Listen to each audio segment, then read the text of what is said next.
I will start this episode by giving you a very interesting example to illustrate that what we perceive the truth in this never ending majority versus minority tug of war in India is seldom the truth. You might have heard of the Kashmiri bureaucrat turned politician turned bureaucrat again, Shah Faisal. For those not familiar with the background of this young man, know this that Faisal was the topper of the All India Civil Services exam in the year 2009. After serving as a bureaucrat for several years, Faisal resigned from the service in 2019 in protest against what he called unabated killings in Kashmir. He became a politician and founded the Jammu and Kashmir People's Movement Party. In February 2020, he was detained under the Public Safety Act for subtly supporting separatism. Later that same year, he left the political party he had founded. One thought that was the last one had heard of him. And now we get the news that he has been reinstated in the civil services and there is a strong possibility he could be inducted in the National Security Council Secretariat in Delhi. So, on the face of it, these turn of events appear bewildering. But scratch the surface, remove the cobwebs of cliches such as the BJP is inimically opposed to Muslims, and the truth emerges. And in Faisal's case, the truth is that the state, in this case the BJP government, never lost its faith in a brilliant young mind and doer such as Faisal, even though Faisal wavered in his faith to the union.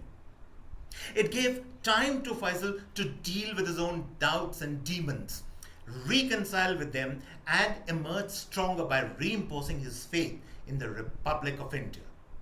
And I will reiterate, all this happened under the aegis of the central government headed by Mr. Modi and the Home Ministry headed by Mr. Amit Shah, which gave the go-ahead for the reinstatement of Shah Faisal. That tells you a story, does it not?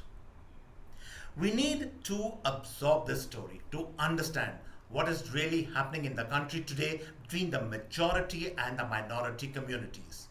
We need to understand what the perceived truth or the truth is that some people would like us to believe as opposed to the reality on the ground. But all that in a minute. First, a warm welcome to all viewers of the CAA show, in which CAA, as all of you know, is conversations and analysis, and my name is Juggi Bhasin. To become part of our show, press the big red subscriber button on your screen, and subscription is of course completely free. Now if we look around us, be it any issue of confrontation including the use of bulldozers, the use or misuse of loudspeakers, the Azan versus Chalisa debate, or even the hijab controversy, the genesis of the problem is the same. And that is that a bunch of people, a minority of formerly entitled people, have successfully created a narrative both in national and international fora that the present central government is out to get the Muslims and reduce them to second-class citizens. I have already highlighted the case of Shah Faisal to show the reality on the ground.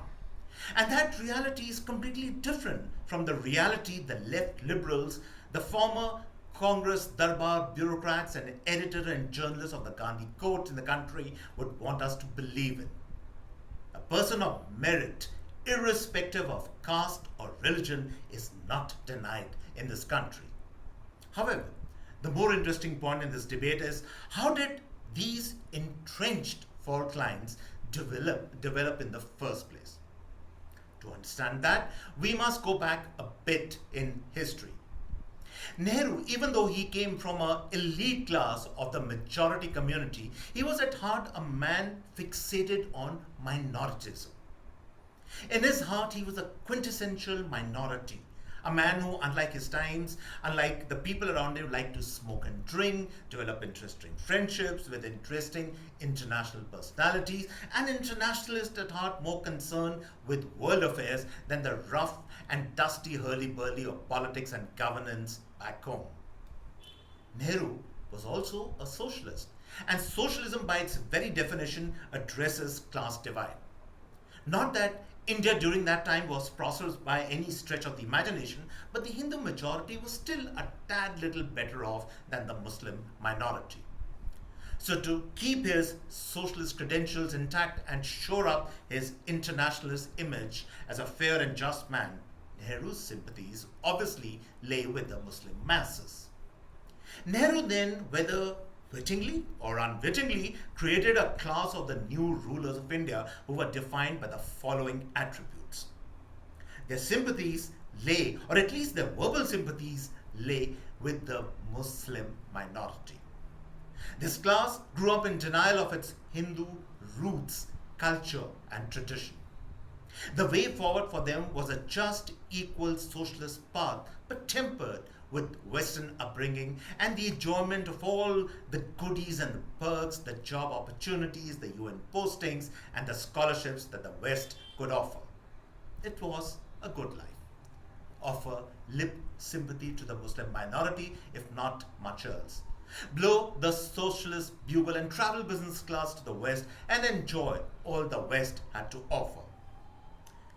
The Manmohan Singh Sonia Gandhi years further cemented this legacy.